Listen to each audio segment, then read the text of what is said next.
So ಈಗ combined motor cycle display ಆಗ್ತಾ ಇದೆ. ಇದು ಸಿಆರ್ಪಿಎಫ್ ಮತ್ತು ಎಸ್ಎಸ್ಬಿ ಕಡೆಯಿಂದ ಆಗ್ತಾ ಇದ್ದಂಥದ್ದು.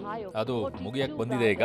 ಸೊ ಅದನ್ನ ಬಹಳ ವಿಶೇಷವಾಗಿ ಏನು ಅಂತಂದ್ರೆ ಸೀಮಾ ನಾಗ್, ಅಸಿಸ್ಟೆಂಟ್ ಕಮಾಂಡೆಂಟ್ ಸೀಮಾ ನಾಗ್ ಮತ್ತು ಅಸಿಸ್ಟೆಂಟ್ ಕಮಾಂಡೆಂಟ್ ನವೀನ್ ಕುಮಾರಿ ಅವರು ಇದನ್ನ ಮುಂದಾಳತ್ವವನ್ನು ವಹಿಸಿಕೊಂಡಿದ್ದಾರೆ. ಸೊ ಆರಂಭದಲ್ಲಿ ಸೆಲ್ಯೂಟ್ ಮಾಡ್ತಾರೆ. ಅದನ್ನ ಸೀಮಾ ನಾಗ್, ಅಸಿಸ್ಟೆಂಟ್ ಕಮಾಂಡೆಂಟ್ ನವೀನ್ ಕುಮಾರಿ ಅವರು ಲೀಡ್ ಮಾಡ್ತಾರೆ. ಅದಾದ ನಂತರ ಒನ್ ವೀಲ್ ರೈಡಿಂಗ್, ಈಗಾಗಲೇ ನೋಡ್ತಾ ಇದ್ರು ದೃಶ್ಯಾವಳಿಗಳಲ್ಲಿ, ಒನ್ ವೀಲ್ ರೈಡಿಂಗ್ ಅಂತೇಳಿ ಕಾನ್ಸ್ಟೇಬಲ್ ಸಾಜು KS SSB ಅನ್ನೋರು, ಅದರ SSB ಯಲ್ಲಿರೋರು ಅದನ್ನ ಮೂವ್ ಮಾಡ್ತಾ ಇದ್ದಾರೆ. ಅದಾದ ನಂತರ ಬರೋದೇ ಅಲ್ಲಿ ಸರ್ವತ್ರ ಸುರಕ್ಷಾ ಅಂತ ಹೇಳಿ SSB ಇನ್ಸ್ಪೆಕ್ಟರ್ ಶಹನಾಜ್, ಅದ್ರ ಜೊತೆಗೆ 18 ಸೋಲ್ಜರ್ಸ್ಗಳು ಇರ್ತಾರೆ. ಅದರಲ್ಲಿ ಈಗಾಗಲೇ ನೋಡಿದ್ರಿ ಜಂಗಲ್ ವಾರಿಯರ್ ಮತ್ತು ವೈರ್ಲೆಸ್ ಕಮ್ಯುನಿಕೇಶನ್ ಡಿಜಿಟಲ್ ಇಂಡಿಯಾ, ಇದರಲ್ಲಿ ಮೂವ್ ಆಗ್ತಾ ಇರೋದು 10 ಸೋಲ್ಜರ್ಸ್ಗಳಿದ್ದಾರೆ. ಸೊ ಅದರಲ್ಲಿ ಇನ್ಸ್ಪೆಕ್ಟರ್ ಜ್ಯೋತಿ ಯಾದವ್ ಮತ್ತು ಕಾನ್ಸ್ಟೇಬಲ್ ತಾಹಿರ್ SSB ಇಂದ, ಇದು ಬೀಮ್ ರೋಲ್ ಅಂತ ಕರೀತಾರೆ ಇದನ್ನ. ಕಾನ್ಸ್ಟೇಬಲ್ ಶಿವಲೀಲಾ CRPF ನಿಂದ, ಅವ್ರ ಜೊತೆಗೆ ಒಂದಿಷ್ಟು ಸೋಲ್ಜರ್ಸ್ಗಳು ವರ್ಕ್ ಅನ್ನ ಮಾಡ್ತಾ ಇರೋದು. ಬೀಮ್ ರೋಲ್, ನಡುವೆ ಬೀಮ್ ಇರುತ್ತೆ, ಅದನ್ನ ರೋಲ್ ಮಾಡ್ತಾ ಹೋಗ್ತಾ ಇರ್ತಾರೆ. ಇದು ಪವರ್ ಆಫ್ ಯೋಗವನ್ನ ಹೇಗೆ ಮಾಡಬಹುದು ಅನ್ನುವಂಥದ್ದನ್ನ, ಅದರ ಇಂಪಾರ್ಟೆನ್ಸ್ ಏನು, ಮಹತ್ವ ಏನು ಅನ್ನುವಂಥದ್ದನ್ನು ಕೂಡ ತೋರಿಸ್ತಾರೆ. ನೋಡಿ, ಟಾರ್ಗೆಟ್ ಅಂತ ಹೇಳಿ ಕಾನ್ಸ್ಟೇಬಲ್ ಸೋನಿ ದೇವಿ ಮತ್ತು CRPF ನಿಂದ, ಅದ್ರ ಜೊತೆಗೆ 4 ಸೋಲ್ಜರ್ಸ್ಗಳು ಕೂಡ ಇದ್ದಾರೆ. ಗುರಿಯನ್ನ ಇಟ್ಕೊಂಡು ನೇರವಾಗಿ ಟಾರ್ಗೆಟ್ ಮಾಡಿಕೊಂಡು ಯಾವುದೇ ರೀತಿ ಭಯ ಇಲ್ಲದೇನೆ ಹೋಗುವಂಥದ್ದೇ ಈ ಟಾರ್ಗೆಟ್ ಅನ್ನೋದು. ನೋಡಿ, ಇದು ಟಚ್ ಸ್ಕೈ ಅಂತ ಹೇಳಿ ಹವಾಲ್ದಾರ್ ಸುನಿಲ್ ಕುಮಾರ್ ಅವರು, SSB ಕಾನ್ಸ್ಟೇಬಲ್ ನೀಲಂ ಗೌರವ್ ಅವರು CRPF ನಿಂದ ಆಕಾಶವನ್ನ ಮುಟ್ಟುವಂಥದ್ದು, ಅದನ್ನ ಏಣಿಯನ್ನ ಇಟ್ಟು ಮೇಲ್ಗಡೆ ಕ್ಲೈಮ್ ಮಾಡ್ಕೊಂಡು ಹೋಗ್ತಾರೆ. 18 ಅಡಿ ಮೇಲ್ಗಡೆಗೆ ಇರುತ್ತೆ. ಹವಾಲ್ದಾರ್ ರಾಜ್ಕುಮಾರ್ ಮತ್ತು ಹವಾಲ್ದಾರ್ ರೆಡ್ಡಿ ಅವರು SSB ಇಂದ, ಅದ್ರ ಜೊತೆಗೆ 12 ಸೋಲ್ಜರ್ಸ್ಗಳು ಇರ್ತಾರೆ. ಗರುಡ ಫಾರ್ಮೇಶನ್ ಅಲ್ಲಿ ಹೋಗ್ತಾರೆ. ಗರುಡ ಫಾರ್ಮೇಶನ್ ಅಂದ್ರೆ ಗರುಡ ಹೇಗೆ ಹಾರುತ್ತೆ ಆ ರೀತಿ ಆ ಫಾರ್ಮೇಶನ್ ಅಲ್ಲಿ ಹೋಗುವಂಥದ್ದು. ಆ ದೃಶ್ಯ ನೋಡ್ತಾ ಇದ್ರೆ ನೀವು, ಇದು ಹೇಗೆ ಅಂತಂದ್ರೆ ಭಯ ಇಲ್ಲದೇನೆ ಗಟ್ಟಿಯಾಗಿ ನಿಂತ್ಕೊಳ್ಳುವಂಥದ್ದು, ನಾವು ಹೇಗಿದ್ರು ಕೂಡ ನಡಿತೀವಿ ಅನ್ನುವಂಥ ಶಕ್ತಿಯನ್ನ ತೋರಿಸುವಂಥದ್ದು. ಇನ್ನು ನೆಕ್ಸ್ಟ್ ಬರುವಂಥದ್ದೇ air, constable Reena Malik CRPF ನಿಂದ, ಅದ್ರ ಜೊತೆಗೆ 16 ಜನ ಸೋಲ್ಜರ್ಸ್ಗಳಿದ್ದಾರೆ. ಆ ಕಡೆಗೆ SSB ಇಂದ ಕಾನ್ಸ್ಟೇಬಲ್ ಶಾಲಿನಾ ಅವರು. ಎನ್ವಿರಾನ್ಮೆಂಟಲ್ ಪೊಲ್ಯೂಷನ್ ಮತ್ತೆ ಹಸಿರಿನ ವಿಚಾರದಲ್ಲಿ ಮಹತ್ವವನ್ನು ತಿಳಿಸ್ಕೊಡುವಂಥ ಕೆಲಸವನ್ನ ಅಲ್ಲಿ ಮಾಡಿದ್ದು. ಅದಾದ ನಂತರ ನಿಮಗೆ ಕಾನ್ಸಂಟ್ರೇಷನ್ ಅಂತ ಹೇಳಿ ಕರೀತಾರೆ ಅದನ್ನ, ಎಲ್ಲರೂ ಕೂಡ ಒಗ್ಗಟ್ಟಾಗಿ ಹೋಗುವಂತಹ ರೀತಿ.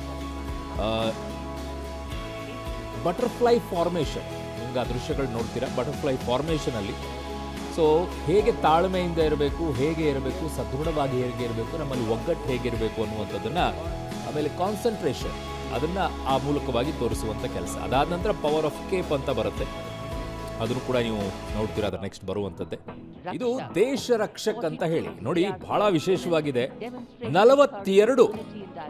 42 CRPF ನ ಮಹಿಳೆಯರೋದ್ರಲ್ಲಿ ಒಂದು ಕರೇಜ್, ಯೂನಿಟಿ ಹೇಗಿರುತ್ತೆ, ಡೈವರ್ಸಿಟಿ ಹೇಗಿರುತ್ತೆ ಅನ್ನುವಂಥದ್ದನ್ನ ತೋರಿಸ್ತಾ ಇದ್ದಾರೆ. ಸ್ಟನ್ನಿಂಗ್ ಪರ್ಫಾರ್ಮೆನ್ಸ್ ಇದೆ ಆಕ್ಚುಲಿ. ಸೊ ದೇಶ ರಕ್ಷಕ್ ಅಂತ ಹೇಳಿ ನೋಡಿ. ಈಗ ನೆಕ್ಸ್ಟ್ ಬರುವಂಥದ್ದೇ ಆಕಾಶದಲ್ಲಿ ನೀವು ಕಾಯ್ತಾ ಇದ್ದಂತಹ ಆ ಕ್ಷಣ. ಬಟ್ ಕಾಣಿಸಲ್ವಾ ಈಗ ಅಲ್ಲಿ ದಟ್ಟ ಮಂಜು ಆವರಿಸ್ಕೊಂಡಿದೆಯಾ ಹೇಗೆ ಅನ್ನುವುದು, ಆದರೂ ಕೂಡ ನಿಮಗೆ ದೃಶ್ಯಾವಳಿಗಳಲ್ಲಿ ತೋರಿಸುವಂತ ಕೆಲಸ ಮಾಡ್ತಾ ಇದ್ದೀವಿ ನೋಡಿ. ಸೊ ಇದರಲ್ಲಿ ಒಟ್ಟು 29 ಏರ್ಕ್ರಾಫ್ಟ್ ಅನ್ನ ಬಳಕೆ ಮಾಡ್ಕೊಂಡಿದ್ದಾರೆ. 16 ಫೈಟರ್ ಕ್ರಾಫ್ಟ್ಗಳು ಕೂಡ ಇದೆ. ಟ್ರಾನ್ಸ್ಪೋರ್ಟ್ ಏರ್ಕ್ರಾಫ್ಟ್ ಗಳನ್ನ ಕೂಡ ಬಳಕೆ ಮಾಡ್ಕೊಂಡಿದ್ದಾರೆ. ಫಸ್ಟ್ ಬರುವಂಥದ್ದು ಇವೆಲ್ಲ. ಸೊ ಅರ್ಜುನ್ ಫಾರ್ಮೇಷನ್ ಅಂತ ಕರೆಯುವಂಥದ್ದು ನೀವು ನೋಡ್ತಾ ಇರುವಂಥದ್ದು C-130 AC ಜೊತೆಗೆ 2 C-295 ಇನ್ನ ಬರ್ತಾ ಇರುವಂಥದ್ರಲ್ಲಿ ಅರ್ಜುನ್ ಫಾರ್ಮೇಷನಲ್ಲಿ ಬಿಗ್ ಫಾರ್ಮೇಷನ್ ಅಂತ ಕರೀತಾರೆ ಅದನ್ನು. ಸೊ ಒಂದು ಫಾರ್ಮೇಷನ್ಸ್ಗಳು ಇರ್ತವೆ. ಏರ್ಕ್ರಾಫ್ಟ್ಗಳು ತಮ್ಮ ಪ್ರದರ್ಶನವನ್ನು ಮಾಡಬೇಕಾದ್ರೆ ಅಥವಾ ದಾಳಿಯನ್ನು ಮಾಡಬೇಕಾದ್ರೂ ಕೂಡ ಒಂದಿಷ್ಟು ಫಾರ್ಮೇಷನ್ ಮಾಡ್ತಾರೆ. ಇಲ್ಲಿ ವಿಕ್ ಫಾರ್ಮೇಷನ್ ಅಂತಂದರೆ ವಿಕ್ಟರಿ ಫಾರ್ಮೇಷನ್ ವಿ ಶೇಪ್ನಲ್ಲಿ ಕಾಣಿಸ್ಕೊಳ್ಳುತ್ತೆ ನಿಮಗೆ. ಹಾಗಾಗಿ ಅದು ವಿಕ್ಟರಿ ಫಾರ್ಮೇಷನಲ್ಲಿರೋದು, ಅದನ್ನು ಅರ್ಜುನ್ ಫಾರ್ಮೇಷನ್ ಅಂತಲೇ ಕರೀತಾರೆ. ಅದರಲ್ಲಿ C-130 ಏರ್ಕ್ರಾಫ್ಟ್ ಜೊತೆಗೆ C-295 ಏರ್ಕ್ರಾಫ್ಟನ್ನು ಅದರಲ್ಲಿ ಬಳಕೆ ಮಾಡಿರುವಂಥದ್ದು. ಸೊ ಆ ದೃಶ್ಯಗಳನ್ನು ನೋಡ್ತಾ ಇದ್ರೇ ಅದ್ಭುತವಾಗಿರುತ್ತೆ. ಬಟ್ ಅಲ್ಲಿರುವಂಥವ್ರಿಗೆ ಆಕಾಶ ಕ್ಲಿಯರ್ ಆಗಿದೆಯಾ, ಕಾಣಿಸ್ತಾ ಇದೆಯಾ, ಕ್ಲಿಯರ್ ಆಗಿದ್ದಂಗೆ ಇದೆ ಅದು ಪೂರ್ತಿಯಾಗಿ. ಸೊ ಇದಾದ್ಮೇಲೆ ನಿಮಗೆ ಕಾಣಿಸ್ಕೊಳ್ಳುವಂಥದ್ದೇ ರಫೇಲ್, ದೊಡ್ಡ ಮಟ್ಟದಲ್ಲಿ ಈಗ ಇರುವಂಥದ್ದು. ಅದು ವಜ್ರಾಂಗ್ ಫಾರ್ಮೇಷನ್ ಅಂತ ಕರೀತಾರೆ. ಸೊ 6 ಇದ್ದಾವೆ ರಫೇಲ್ಗಳು ವಜ್ರಾಂಗ್ ಫಾರ್ಮೇಷನಲ್ಲಿ ಹಾರಾಟವನ್ನು ನಡೆಸ್ತಾ ಇರುವಂಥದ್ದು. ಬಹಳ ದೊಡ್ಡ ಮಹತ್ವವನ್ನು ವಹಿಸಿರುವಂಥದ್ದು ರಫೇಲ್. ನಿಮಗೆ ಇತ್ತೀಚೆಗೆ ಭಾರತ ಮತ್ತು ಪಾಕಿಸ್ತಾನ ನಡುವೆ ನಡೆದಂತಹ ಸಂದರ್ಭದಲ್ಲೂ ಕೂಡ ಬಹಳ ಚರ್ಚೆಗಾಗಿದ್ದು. ನಾವು ಅಷ್ಟು ಹೊಡೆದಾಕ್ಬಿಟ್ಟಿದ್ದೀವಿ, ಇಷ್ಟು ಹೊಡೆದಾಕ್ಬಿಟ್ಟಿದ್ದೀವಿ ಅಂತೇಳಿ ಕುಂಗಿ ಹೋಗಿದ್ರಲ್ಲ ಪಾಕಿಸ್ತಾನದವರು.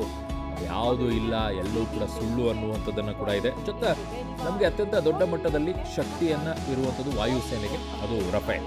ಒಂದು ವರುಣ ಫಾರ್ಮೇಷನ್, ಇನ್ನೊಂದು ಕೈ ವಿಜಯ್ ಫಾರ್ಮೇಷನ್, ಅವು ಕೂಡ ಮುಕ್ತಾಯ ಆಗಿದೆ. ಕೊನೆಯ ಹಂತದ ಕಾರ್ಯಕ್ರಮಗಳಿದೆ, ಎಲ್ಲವೂ ಕೂಡ ಈಗ ಫೈನಲಿ ಬರ್ತಾ ಇದ್ದಾರೆ. ಅದಾದ ನಂತರ ರಾಷ್ಟ್ರಪತಿಗಳನ್ನು ಅಲ್ಲಿಂದ ಕರೆದುಕೊಂಡು ಹೋಗುವಂಥದ್ದಾಗುತ್ತೆ.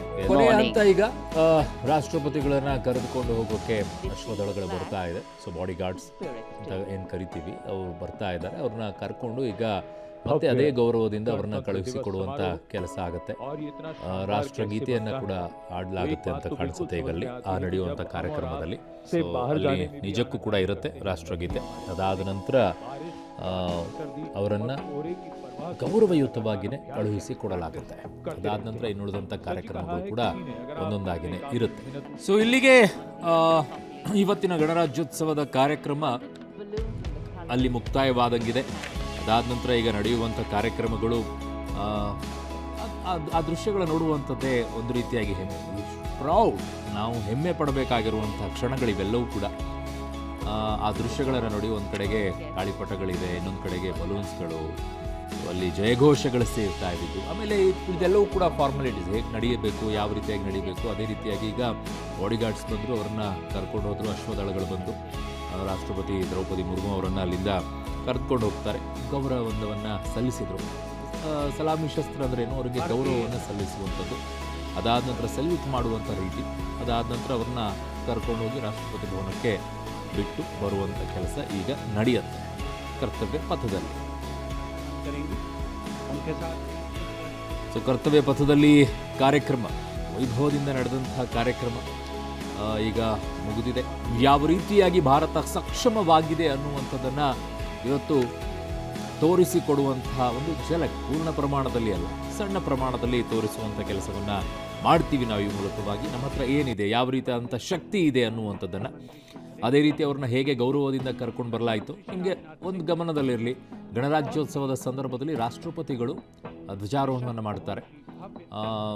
ಸ್ವಾತಂತ್ರ್ಯೋತ್ಸವದ ದಿನದಂದು ಪ್ರಧಾನಿ ನರೇಂದ್ರ ಮೋದಿಯವರು ಕೆಂಪು ಕೋಟೆಯ ಮೇಲೆ ಮಾಡ್ತಾರೆ. ಸೊ ಕರ್ತವ್ಯ ಪಥದಲ್ಲಿ ನಡೆಯುವಂಥದ್ದು ಯಾವಾಗಿದ್ರೂ ಕೂಡ ಗಣರಾಜ್ಯೋತ್ಸವದ ಸಂದರ್ಭದಲ್ಲಿ, ಅದು ಜನವರಿ 26. ಆಗಸ್ಟ್ 15ನೇ ತಾರೀಕಿಗೆ ಕೆಂಪು ಕೋಟೆಯಲ್ಲಿ ನಿಮಗೆ ಪ್ರಧಾನಿಗಳ ಭಾಷಣ ಇರುತ್ತೆ. ಗಣರಾಜ್ಯೋತ್ಸವ ಸಂದರ್ಭದಲ್ಲಿ ಯಾರ ಭಾಷಣವೂ ಕೂಡ ಇರೋದಿಲ್ಲ, ರಾಷ್ಟ್ರಪತಿಗಳದ್ದಿರುತ್ತೆ. ಅದು ಹಿಂದಿನ ದಿನವೇ ಅವರ ಭಾಷಣವನ್ನು ಪ್ರಸಾರವನ್ನು ಮಾಡಿರ್ತಾರೆ. ಈಗ ಗೌರವವನ್ನು ಕೊಟ್ಟು ಗೌರವವಂದನೆಯನ್ನು ಸಲ್ಲಿಸಿ ಅವರನ್ನು ಕರೆದುಕೊಂಡು ಹೋಗುವಂಥ ಕಾರ್ಯಕ್ರಮ ಈಗ ನಡೀತಾ ಇದೆ. 77ನೇ ಗಣರಾಜ್ಯೋತ್ಸವ ಕಾರ್ಯಕ್ರಮ ತುಂಬ ಅದ್ಭುತವಾಗಿ, ಯಾವುದೇ ರೀತಿಯಾದ ಅಡೆತಡೆ ಇಲ್ಲದೇ ಚೆನ್ನಾಗಿ ನಡೆದಿದೆ. ರಾಷ್ಟ್ರಪತಿಗಳ ಬಾಡಿಗಾರ್ಡ್ ಅಶ್ವದಳಗಳೇನಿದೆ ಅಲ್ಲಿ ಅತಿಥಿಗಳ ಸಮೇತವಾಗಿ ತೆರಳುತ್ತಾ ಇದ್ದಾರೆ. ಇದು ಕಾರ್ಯಕ್ರಮದ ಕೊನೆ ಹಂತ. ನಾಳೆಯೂ ಕೂಡ ಇರುತ್ತೆ, ನಾಳೆ ಮತ್ತು ನಾಡಿದ್ದು 2 ದಿನ ಇರುತ್ತೆ. ಒಟ್ಟು 3 ದಿನ ಅಲ್ಲಿ ನಡೆಯುವಂಥ ಕಾರ್ಯಕ್ರಮ. ವಿಜಯ್ ಚೌಕ್ ಅಂತ ಏನಿದೆ ಅಲ್ಲಿ ಆ ಕಾರ್ಯಕ್ರಮ ಇರುತ್ತೆ ನಾಳೆ. ಇವತ್ತು ಸಂಜೆ ಕೂಡ ಕಾರ್ಯಕ್ರಮ ಇರುತ್ತೆ. ಸೊ 3 ದಿನ ಈ ಕಾರ್ಯಕ್ರಮಗಳು ನಡೆಯುತ್ತೆ ಅಲ್ಲಿ, ಅದ್ಭುತವಾಗೇ ಇರುತ್ತೆ. ಸಾಧ್ಯ ಆದರೆ ನೀವು ಕೂಡ ನಿಮ್ಮ ಜೀವನದಲ್ಲಿ ಅಥವಾ ಅವಕಾಶ ಸಿಕ್ಕಾಗಲೆಲ್ಲ ದೆಹಲಿಗೆ ಹೋಗಿ ನೋಡುವಂಥ ಕಾರ್ಯಕ್ರಮಗಳು ಒಂದು ಹೆಮ್ಮೆ ಪಡಬೇಕು. ಆ ಕ್ಷಣಗಳೇ ಬೇರೆ, ಎದೆ ಉಬ್ಬಿ ಬರುತ್ತೆ. ನನ್ನ ದೇಶ ಅನ್ನುವಂಥದ್ದೇನಿದೆ ಅದು ರಿಪಬ್ಲಿಕ್ ಡೇ ಪರೇಡ್ ನಡೆಯುವಂಥ ಸಂದರ್ಭದಲ್ಲಿ, ಜೊತೆಗೆ ಕೆಂಪು ಕೋಟೆಯಲ್ಲಿ ನಡೆಯುವಂಥ ಸ್ವತಂತ್ರ ದಿನಾಚರಣೆ ಇದೆಯಲ್ಲ, ಎದೆ ಉಬ್ಬಿ ನಿಲ್ಲುತ್ತೆ. ನಾವು ಊರುಗಳಲ್ಲಿ ಮಾಡುವಂಥ ಕಾರ್ಯಕ್ರಮಗಳಲ್ಲೇ ಗೌರವ, ಆ ಧ್ವಜವನ್ನು ನೋಡುತ್ತಾ ಇದ್ರೇ, ನಮ್ಮ ಬಾವುಟವನ್ನು ನೋಡುತ್ತಾ ಇದ್ರೇ ನಮಗೊಂದು ಎದೆ ಉಬ್ಬಿಸಿ ನಿಲ್ಲುವಂಥ ರೀತಿಯಲ್ಲಾಗುತ್ತೆ. ಇನ್ನು ಅದರಲ್ಲೂ ಕೂಡ ಈ ರೀತಿಯಾಗಿ ನೋಡಿದಾಗ ಯಾವ ರೀತಿಯಲ್ಲಿ ನಿಮ್ಮ ಮೈ ನವಿರೇಳುತ್ತೆ ಅನ್ನೋದೇ ಗೊತ್ತಾಗೋದಿಲ್ಲ. ನಿಮಗೆ ಗೊತ್ತಿಲ್ಲದೇ ನಿಮ್ಮಲ್ಲಿ ದೇಶಭಕ್ತಿ ಆ ರೀತಿಯಲ್ಲಿ ಉಟ್ಕೊಂಡ್ಬಿಡುತ್ತೆ.